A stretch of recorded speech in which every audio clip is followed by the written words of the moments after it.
Hey guys, so in today's video I'm going to talk to you guys about how I studied for the NCLEX-RN exam. Since my last video people were curious and wanted me to make more videos, so I have managed to find all my NCLEX notes. Oh, it's a lot, I had to dig somewhere to find these guys, but I was going to go through one example with you guys today and how I'd studied. And I am a visual learner and I have to go through stuff again and again and again for me to remember it. I know some people can just hear it once or see it once and then just remember it, but I actually have to actively go through stuff to learn. So if you guys are like me, hopefully these techniques will help you. So to be honest, my notes are basically kind of mind maps. I don't know if you can see this, but so this is pulmonary embolism. So I do a little mind map, and then what have I done? I've got one arrow like the clinical manifestations, so signs and symptoms. So for pulmonary embolism there's like mild signs and symptoms, and then there's also severe signs and symptoms. So I've put mild here, and because I'm visual I need to use colors and highlight stuff so I know the important things. And I also do like little stars because there's so much to learn, but it's knowing like the main things as well in case it comes up in the exam. So the mild signs and symptoms is anxiety, restlessness and cough, and the severe signs and symptoms is heart failure and sudden death. And then underneath sudden death you've got dyspnea and hypoxia, so shortness of breath, tachypnea, tachycardia, and pleuritic chest pain, tightness. So the main three symptoms I'd say for the severe signs and symptoms is pleuritic chest pain, tightness, dyspnea and hypoxia, shortness of breath, and tachypnea.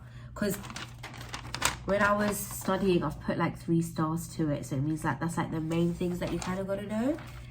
And that's why it's important that you also go through UWorld and do the questions so you can kind of figure out what the main points are. Because I've gone through it, I've got it, but I think if you do it yourself as well will help you. But listening to this also helps you to know the signs and symptoms, right?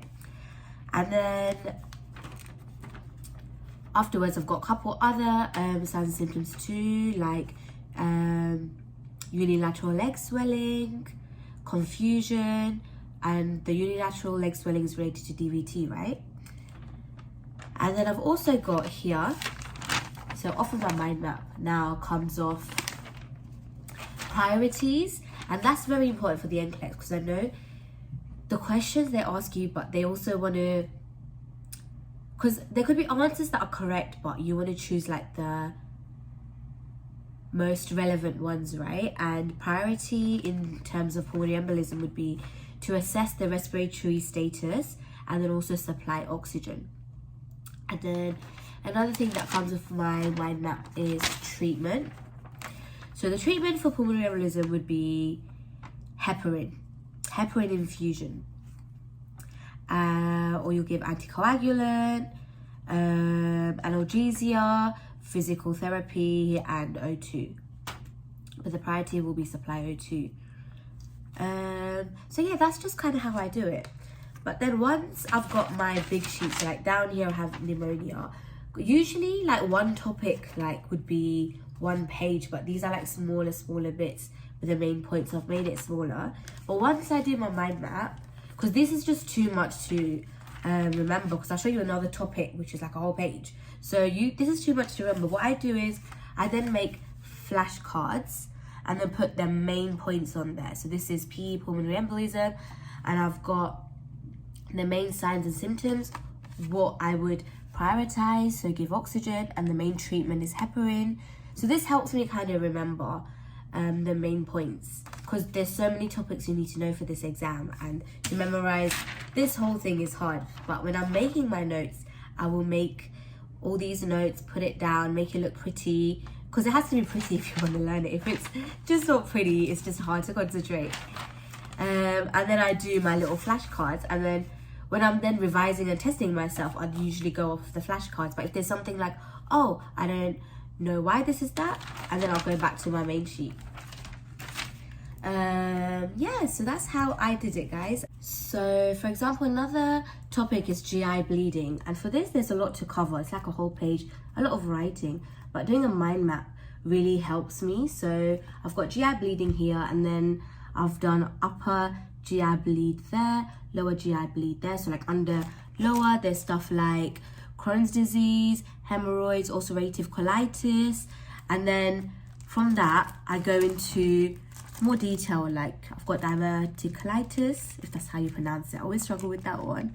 And then I've got that then leads to what? Peritonitis. So kind of doing this mind map, it helps me. Okay, there's this main issue, and then with these main issues there's this issue that then leads to this. So doing this helps me remember that. And then I've also got the signs and symptoms and the managements as well. If you guys want me to do more videos on each separate topics, let me know, and then I'll go through them. But I was just hoping that I can help you kind of structure your learning, so that, because it's just so much to learn. If you just go one by one, it's going to be hard. But if you put it like, okay, this then leads to this, that causes this, and then that's how that becomes it. I hope you guys know what I mean, because like lower GI bleed can lead to diverticulitis, but then that could then lead to peritonitis. And then like I've got in red, like the stuff I've highlighted is like important stuff. And I've got, so the signs and symptoms is fever, abdo-rigidity, guarding. So these are the signs and symptoms. Yeah, because I kind of forgot these things, guys, because when you're learning, you learn it, but now you don't always come across these diseases, right, when you're working. So when you've not touched on it for a while, you kind of forget. But I remember you had to remember these signs and symptoms, like the rebound tenderness, shallow breathing.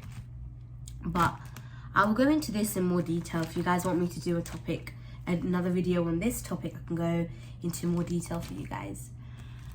But yeah, guys, that's just how I studied for the NCLEX-RN exam. And it's a lot of studying because you've got so much topics, like so many topics, and this is just adult. Then you have to go through mental health, you've got your children's, but it is definitely doable. You just have to sit down and study. But if you have any other questions, put it down below. If you want me to do any other specific topics, comment that below too, guys. Please like and subscribe for more content.